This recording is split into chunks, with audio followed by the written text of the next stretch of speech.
The Social Security Trust Fund is projected to be depleted in about a decade. They could face across-the-board cuts of around 20 to 25% if Congress doesn't act. If nothing changes, someone expecting a $3,000 monthly check would instead receive about a $2,310 check. And I don't know about you, Bill, but that's a significant and meaningful reduction in the income you're receiving or potentially receiving.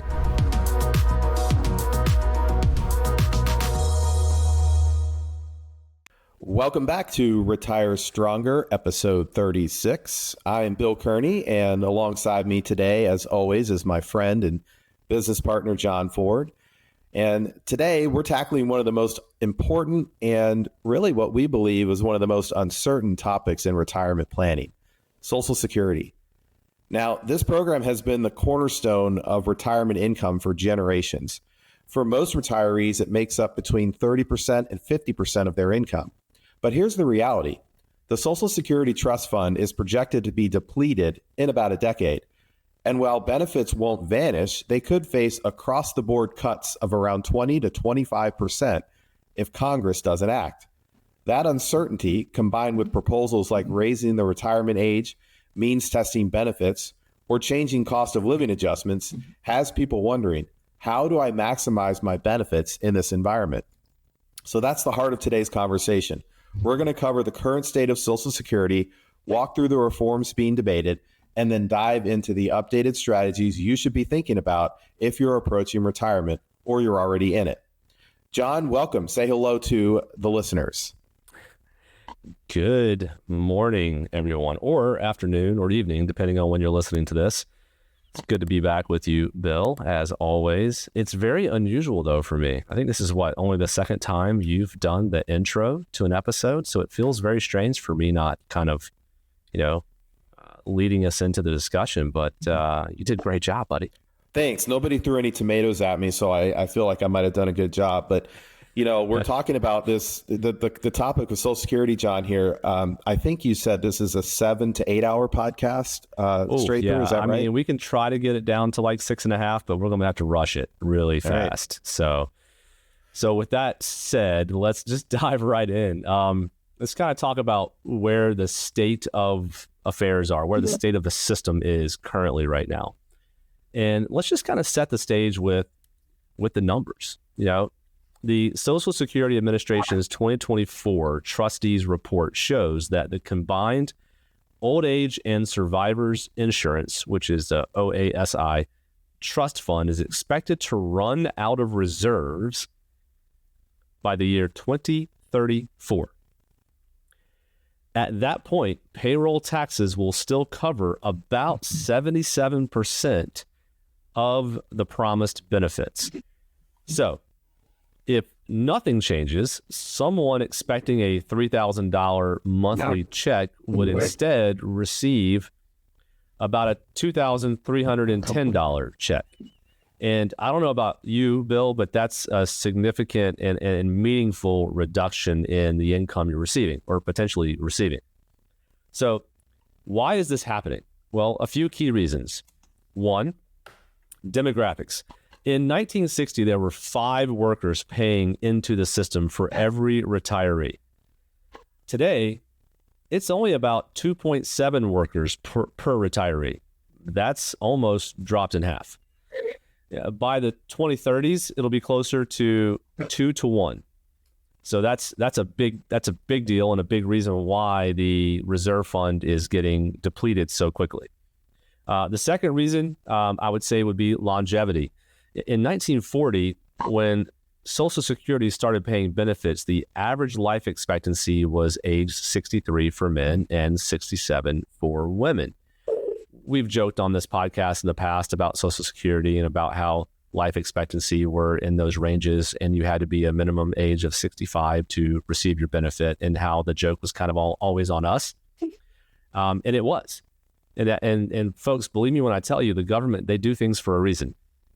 So today, however, the life expectancy for men is about 76 and women about 81. So people are collecting for 20 to 30 years instead of around 5 to 10. And then I would say the third key reason would be baby boomers are retiring. About 10,000 boomers turn 65 every single day. And folks, that's putting a lot of pressure on the system. So Congress has a toolkit to fix this, and that is raise payroll taxes, also increase the full retirement age beyond age 67. They could also reduce the COLA, which is the cost of living adjustment, or they could means test benefits for higher income retirees. Every reform proposal on the table uses some combination of those levers. And I got to tell you, folks, it's going to get a lot of pushback no matter what they decide to do. Right, Bill? Yeah, I mean, this is why they call it the third rail of politics, right? Because it's obviously they have levers at their hand to fix this. But the problem is the people that are near or already receiving Social Security are paying attention, and they vote. And they vote in large numbers, right? So that obviously is an inhibitor to making changes. And what we've seen over the last 40 years is a more of a potential to just kind of kick the can down the road and work through stopgap measures to try to, quote unquote, fix the problem. But a day of reckoning is coming, right? So this is important that we're going through this here, because it all comes back to essentially you're claiming basics, right? You're claiming strategies, because Right. those strategies and when you claim still do drive the outcomes here. And I would say that even in an uncertain environment, the fundamentals of claiming Social Security haven't really changed. The key decision is really when to claim, as early as age 62, at your full retirement age, which could be between age 66 and 67, depending on your birth year, or as late as age 70. So let's walk through an example here. Assume your full retirement age benefit is $3,000 a month. If you claim at 62, about 70% of that, or $2,100 per month, is going to be what your benefit is. There's a 6.4% reduction for every year that you take Social Security early. If you claim at your full retirement age, you'll get the full $3,000 benefit. And then if you delay and claim at age 70, you'll actually get a 124% increase on your benefit. So it'll put you at about $3,720 per month. Mm-hmm. So that's about a $1,600, $1,620 per month difference between the earliest and latest claiming strategy. Multiply that out. If you live into your early 80s, the lifetime gap could exceed over $400,000. Ooh, it's a lot. That's a lot, John. Now, here's the break-even math. If you claim at age 62, you get checks for 8 additional years before someone who waits until age 70. The break-even point, the age at which the delayer catches up, is usually in their late 70s. If you live into your 80s or 90s, waiting wins. Mm-hmm. If you don't make it that long, then claiming early wins. Unfortunately, none of us know which of those is actually the correct way to do this. But that's why claiming decisions do tie back towards life expectancy, spousal needs, and other income sources. You know, a healthy couple in their 60s has a 50% chance that one spouse will live past the age of 90. That makes the case for at least one spouse delaying very strong. I can tell you, John, another thing that is a big factor for folks, and we have some great software that helps with this, is actually just putting the claiming ages and amounts side by side, and then reflecting, how does this impact my retirement assets over time? That can be a strong pull for people to help them determine, wait, there's a $200,000 difference in my retirement balance at age 75 if I take Social Security at age 62 versus waiting to 67. So kind of bearing out that data in real time, side by side, with really only one variable change, which is the date or the age at which you claim Social Security, can be a very, very helpful tool to help you determine when your age for claiming should be. Yeah, I mean, you bring up a great point there, because, you know, if you actually do the math and you plan appropriately, you have a good idea. Nothing's ever perfect and foolproof here, folks, but you have a really good idea of how delaying or taking early or taking on, you know, right on time of your full retirement age can impact your overall, you know, finances well into your retirement years. So if you haven't done this, we highly encourage taking the opportunity to do so. reach out to us, schedule a complimentary assessment. We can run you through the numbers and help you make sure that you're planning ahead properly and appropriately for your specific situation. So let's kind of dive in, Bill, if we can, and discuss a little bit about political reform proposals and what the impact might actually be on someone's retirement income, that they're receiving from Social Security. And let's kind of overlay the uncertainty of those reforms, right? So let's talk about the first one, which is the one that seems to be the most common that we've seen over the years, which is raising the full retirement age. As we stated, when Social Security was founded, the full retirement age was age 65. Now it's age 67 if you're born after a certain year. So moving full retirement age, so to speak, to 69 or even age 70 is already being debated, folks. That would effectively cut lifetime benefits by anywhere from 13 to 15% for younger workers. For people in their 50s today, it could reshape the early versus late claiming math. I mean, it would completely reshape that, in my opinion. Well, I'll pause. Anything you want to add to my comments there?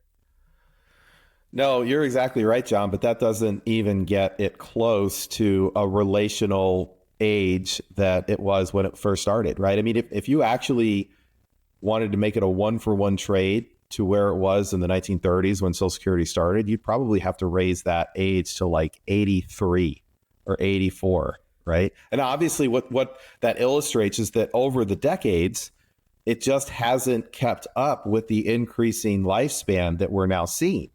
And so that is really one of the big problems. Ultimately, this originally wasn't intended to be the primary source of retirement income for people.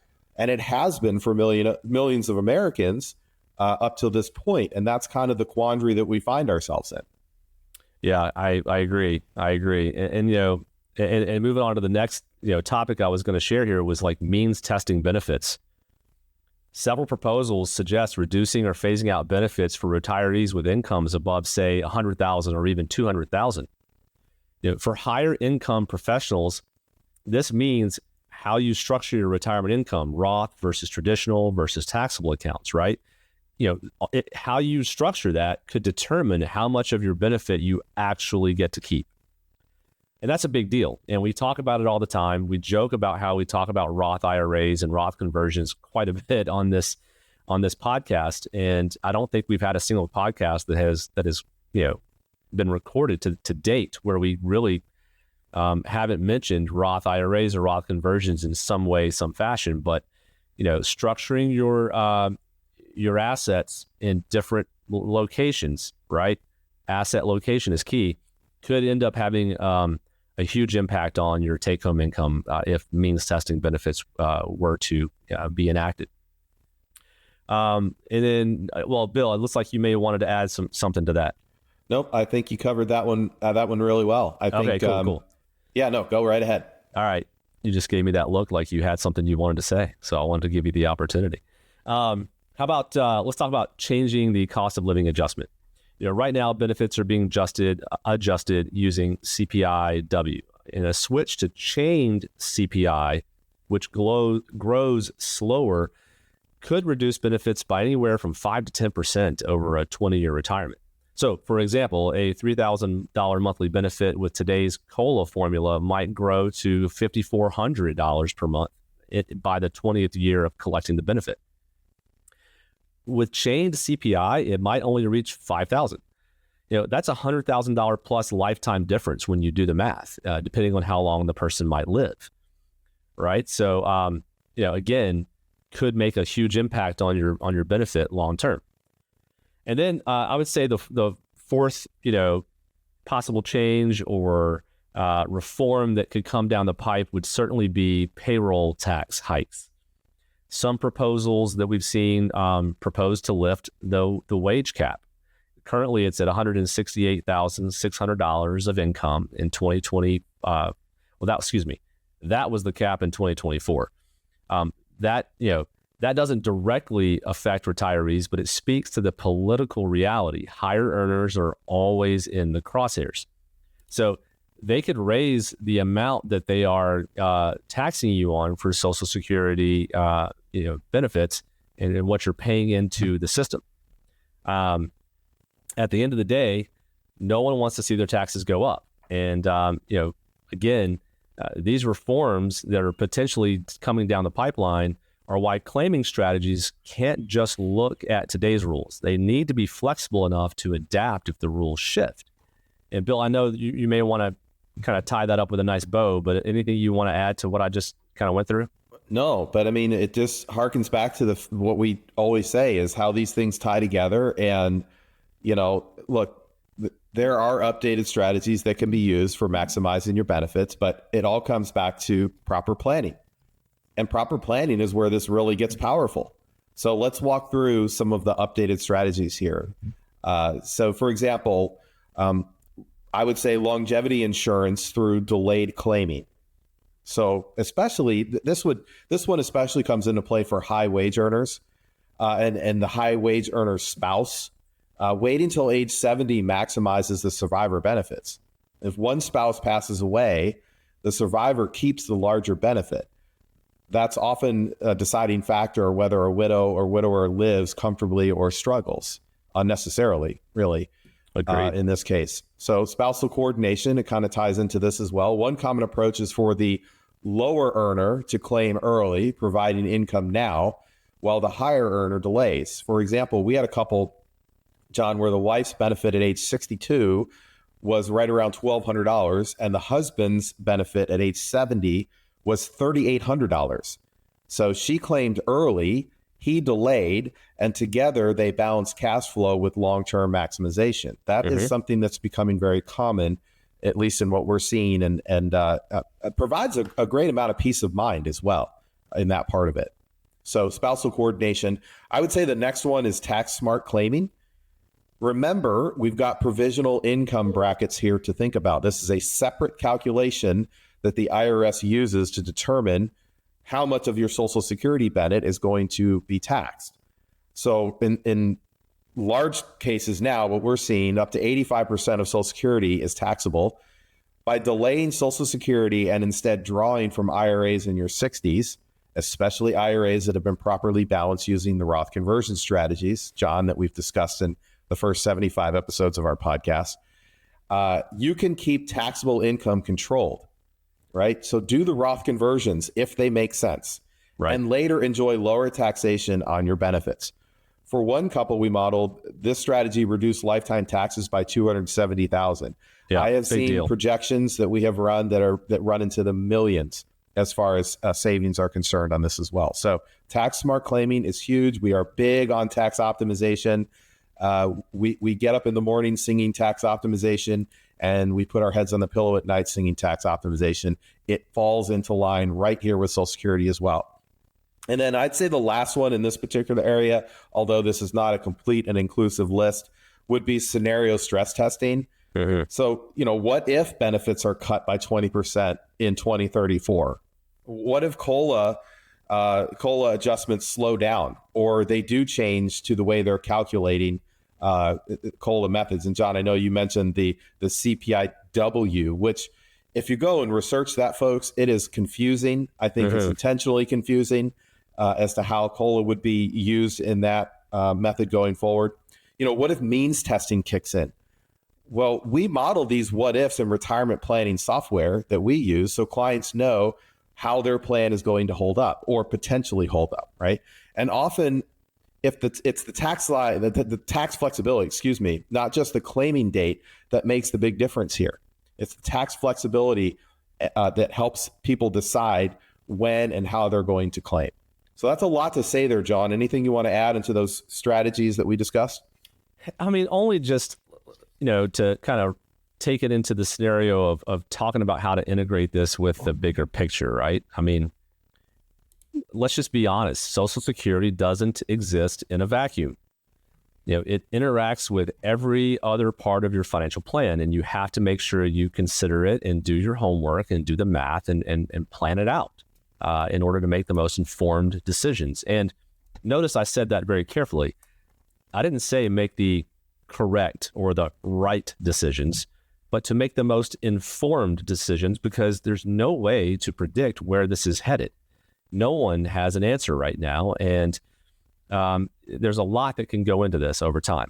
So, Medicare, IRMA, in 2024, if your income exceeded over $206,000 for couples, you'll pay an extra $3,700 in annual Medicare premiums. Social Security benefits count toward that. Planning distribution strategically can save tens of thousands of dollars over retirement time frame. So it's cool it's good. It is cool, but it's good to make sure you understand how that could impact your plan. Required minimum distributions. If you delay Social Security, you can spin down or convert IRA assets before required minimum distributions kick in at age 73 or 75, depending on when you start taking the benefits, or when you're required to start taking the distributions, I should say. That keeps future income lower, reducing both taxes and potentially reducing IRMA. And then legacy planning. Social Security is guaranteed lifetime income. That means you can potentially invest more aggressively with other assets, knowing you have a baseline floor of income. But that's where coordination with your other assets and your overall financial plan really does pay off, right? And so just, again, I used the word guaranteed lifetime income regarding Social Security, and that's assuming that somehow, some way, we fix the issues and austerity measures do not have to be, enacted in order to continue making payments to those that are currently receiving payments from Social Security. So anyway, Bill, I'm going to leave it there. I think we've hit a lot of good topics and a lot of good pieces of information for this specific episode. So I'll let you kind of close us out from here. I think you did a great job, John. That is the first time I've ever heard anybody use IRMA and cool in the same sentence. So that may be the only thing people take away and remember from this. But no, I'm totally joking on that part of it. It's a huge part, obviously, of Medicare and IRMA surcharges, and it's just one of those hidden things that people don't, off the top of their head, think about as part of their claiming strategy. So we certainly want to make sure that is clear. So, I think the takeaway here is that Social Security is at a crossroads, and it's been at a crossroads for decades. But we're going to have to make a decision here as a country pretty soon. The strain on the trust fund, the political debates, the possible reforms means that the rules could shift. But smart planning, like delaying when it makes sense, or coordinating with your spouse, or managing taxes and stress testing these reforms, can add hundreds of thousands of dollars in your lifetime income and hopefully increase your peace of mind. Mm-hmm. And if that's what you're looking for, if you're looking for an increase in your peace of mind and to get some answer to these questions, well, we can help you with that, right? We have strategies that we can use, and we have ways to test them out with you to figure out which ones are the best. The easiest way to do that is just to reach out.